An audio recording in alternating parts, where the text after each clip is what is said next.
जी दोस्तों, ट्रायंगल के सेशन को आगे बढ़ाते हुए आज हम लोग बहुत ही महत्वपूर्ण क्वेश्चन लाए हैं। जैसा कि आपको बोर्ड पे दिख रहा है, दिया हुआ है यदि किसी त्रिभुज की दो शीर्षों से यदि किसी त्रिभुज की दो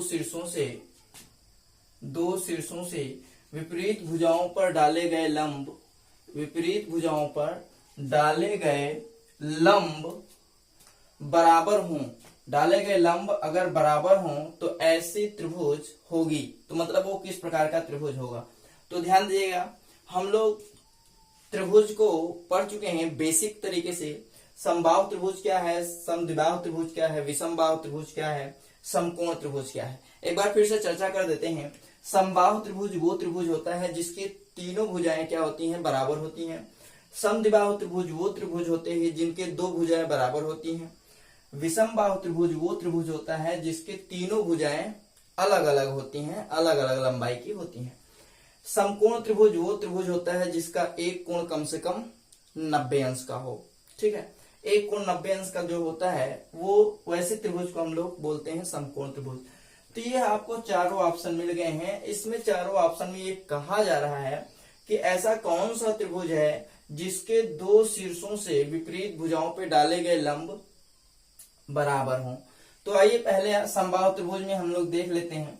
अगर कोई भी त्रिभुज समबाहु त्रिभुज है तो इसके तीनों भुजाएं क्या होंगी, बराबर होंगी। जब तीनों भुजाएं बराबर होंगी तो तीनों जो इस शीर्ष से डाला गया इस पे लंब, इस शीर्ष से डाला गया इस पे लंब और इस शीर्ष से डाला गया इस पे लंब, तीनों आपस में क्या होंगे, बराबर होंगे। तो समबाहु त्रिभुज में तीनों लंब आपस में बराबर होते हैं। तो ये जो पहला समबाहु त्रिभुज है, ये पहला ऑप्शन आपका गलत हो जाएगा, क्योंकि समबाहु त्रिभुज में तीनों ही जो शीर्ष से डाले गए लंब जो होते हैं तीनों क्या होते हैं, बराबर होते हैं। तो पहला ऑप्शन गलत हो गया। दूसरे ऑप्शन में हम लोग चलते हैं समद्विबाहु त्रिभुज। समद्विबाहु त्रिभुज का मतलब ये होता है जिसकी दो भुजाएं आपस में क्या होती हैं, बराबर। ये और ये आपस में दो भुजाएं बराबर हैं। अब ध्यान दीजिए, अगर इस भुजा से इस शीर्ष से इस पे डाला गया लंब ये है, इस शीर्ष से इस पे डाला गया लंब ये है, अगर हम यहां से लंब डालते हैं, अगर यहां से लंब डालते हैं तो ये दोनों आपस में बराबर होंगे, लेकिन ये बराबर नहीं होगा। अर्थात समद्विबाहु त्रिभुज में दो शीर्ष लंब बराबर होंगे, एक शीर्ष लंब अंतर हो जाए वो उस तीनों के बराबर नहीं होंगे। तीनों के बराबर हो जाएंगे तो ये समबाहु त्रिभुज हो जाएगा। तीनों बराबर नहीं होते हैं, सिर्फ दो बराबर होते हैं, वो समद्विबाहु त्रिभुज होगा।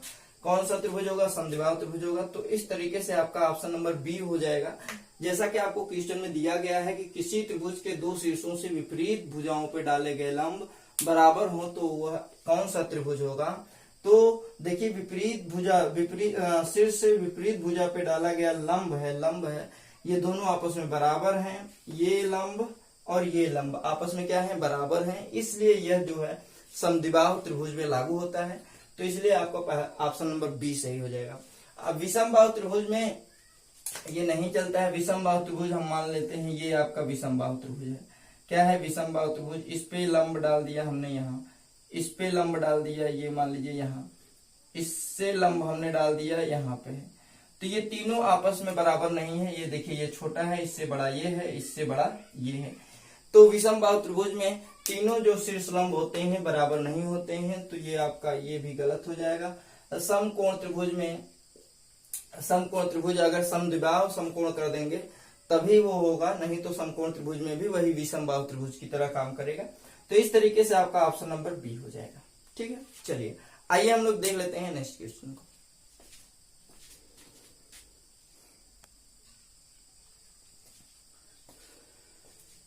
देखिए, हमारा जो अगला क्वेश्चन है आपको बोर्ड पे दिख रहा है, निम्नलिखित में से सत्य कथन कौन सा है। तो निम्नलिखित में से सत्य कथन कौन सा है, हम लोग चारों कथनों को देखेंगे, उसमें से देखेंगे फिर कौन सा कथन सही है और कौन सा कथन गलत है। ठीक है, चलिए। कह रहा है एक त्रिभुज में दो कोण समकोण हो सकते हैं। तो ध्यान दीजिए, हमने जाना है कि त्रिभुज के तीनों कोणों का योग क्या होता है, 180 अंश होता है।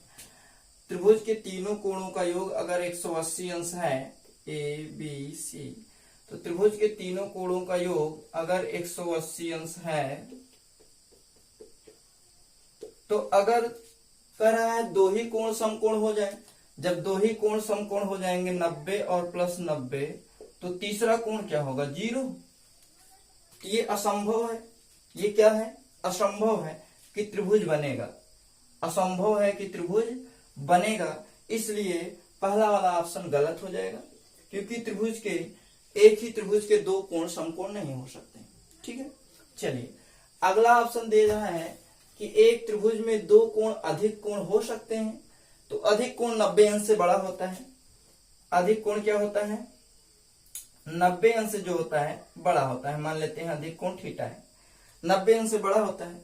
जब एक त्रिभुज में दो समकोण नहीं हो सकता, तो एक ही त्रिभुज में दो अधिक कोण कैसे होगा? इसलिए दूसरा ऑप्शन भी क्या हो जाएगा?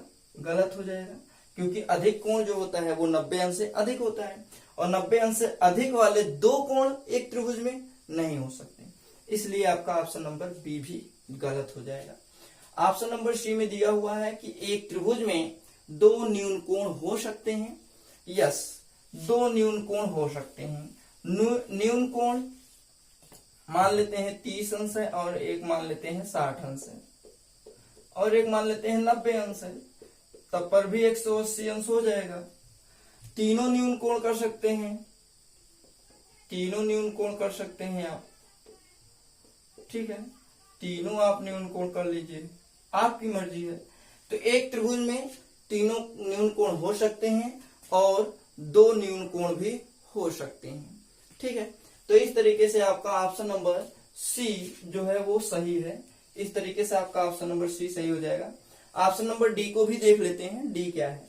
कह रहा है किसी त्रिभुज की एक भुजा को बढ़ाने पर बना बाह्य कोण प्रत्येक आंतरिक कोण से छोटा होता है। तो आइए देख लेते हैं, ध्यान दीजिए।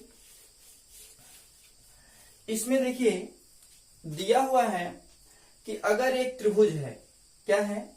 एक त्रिभुज है, इसको इसके एक भुजा को अगर हम बढ़ा दें, एक भुजा को बढ़ा दें, तो यहाँ पे जो कोण बनेगा ये प्रत्येक आंतरिक कोण से छोटा होगा। छोटा कभी नहीं होगा, हमेशा ही प्रत्येक आंतरिक कोण से छोटा नहीं होगा। ठीक है, क्योंकि बाह्य कोण जो होता है सुदूर अंतः कोणों के योग के बराबर होता है, तो ये कभी भी छोटा नहीं होगा। तो इस तरीके से आपका ऑप्शन नंबर डी भी गलत हो जाएगा। इस तरीके से इसमें आपका ऑप्शन नंबर सी सही है। ठीक है, चलिए आइए देख लेते हैं हम लोग नेक्स्ट क्वेश्चन को।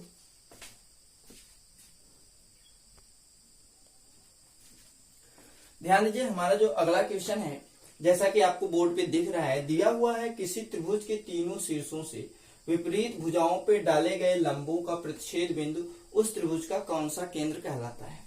तो ध्यान दीजिए, जैसा कि आपको ऑप्शन में दिख रहा है, ऑप्शन में दिया हुआ है केंद्रक है, लंब केंद्र है, अंतः केंद्र है और परिकेंद्र है।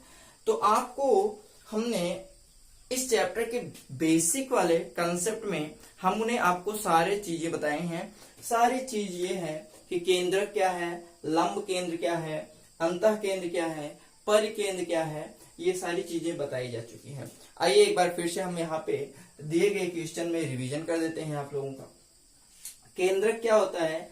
किसी भी त्रिभुज के माध्यिकाओं द्वारा प्रतिच्छेद बिंदु को केंद्रक बोलते हैं। किसी भी त्रिभुज के माध्यिकाओं द्वारा, किसी भी त्रिभुज के माध्यिकाओं द्वारा जो केंद्र प्रतिच्छेद बिंदु को, माध्यिकाओं द्वारा बने प्रतिच्छेद बिंदु को केंद्रक बोलते हैं। लंब केंद्र क्या होता है? किसी भी त्रिभुज के लंब केंद्र, किसी भी त्रिभुज के लंबों द्वारा, किसी भी त्रिभुज के शीर्ष लंबों द्वारा बनाए गए केंद्रक जो होते हैं वो लंब केंद्र होता है। बनाया गया जो प्रतिच्छेद बिंदु जो होता है वो लंब केंद्र होता है।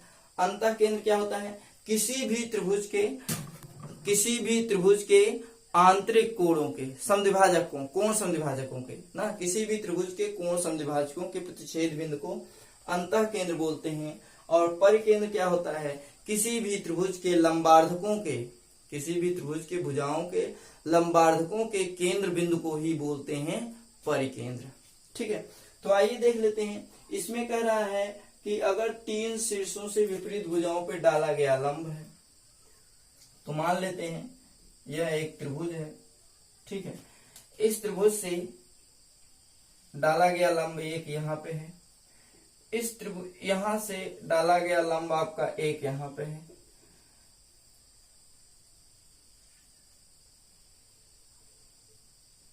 ध्यान दीजिएगा, ये आपका एक लंब है, ठीक है। तो किसी भी त्रिभुज के शीर्षों से विपरीत भुजा पे जो डाली गई लंब होता है वो लंब केंद्र कहलाता है। क्या कहलाता है? लंब केंद्र कहलाता है। तो ये आपका लंब केंद्र है।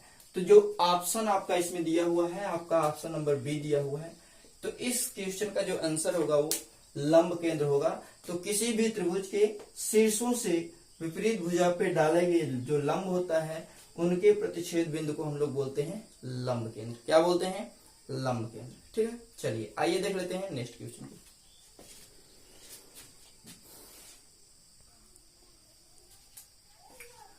ध्यान दीजिए, हमारा जो अगला क्वेश्चन है, जैसा कि आपको बोर्ड पे दिख रहा है, दिया हुआ है किसी त्रिभुज के तीनों शीर्षों से खींचे गए कोणों के समद्विभाजकों का प्रतिच्छेद बिंदु उस त्रिभुज का कौन सा केंद्र होगा। अभी पिछले वाले क्वेश्चन में हमने सारे ऑप्शन में जो दिए गए थे, सारे ऑप्शन को हमने डिटेल में एक्सप्लेन किया। आइए फिर से एक्सप्लेन कर देते हैं। केंद्रक, लंब केंद्र, परिकेंद्र, अंतःकेंद्र क्या होता है? केंद्रक क्या होता है? किसी भी त्रिभुज के माध्यिकाओं द्वारा प्रतिच्छेद बिंदु को ही, माध्यिकाओं द्वारा प्रतिच्छेद बिंदु को ही केंद्रक बोलते हैं। किसी भी त्रिभुज के माध्यिकाओं द्वारा प्रतिच्छेद बिंदु को ही केंद्रक बोलते हैं। लंब केंद्र क्या होता है?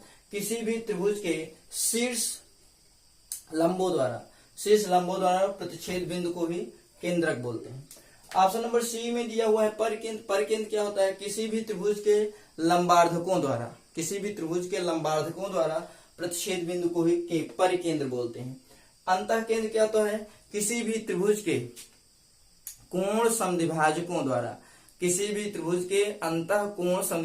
द्वारा प्रतिच्छेद बिंदु को ही अंतःकेंद्र कहते हैं। अब आइए हम लोग क्वेश्चन पे चलते हैं। कह रहा है किसी भी त्रिभुज के तीनों शीर्षों से खींचे गए कोणों के समद्विभाजक, बात वही आ गई, कोणों के समद्विभाजक। तो मान चलिए ये हमारा एक त्रिभुज है, यहां से हम एक कोण का अर्धक कर लेते हैं, यहां से हम कोण का अर्धक कर लेते हैं,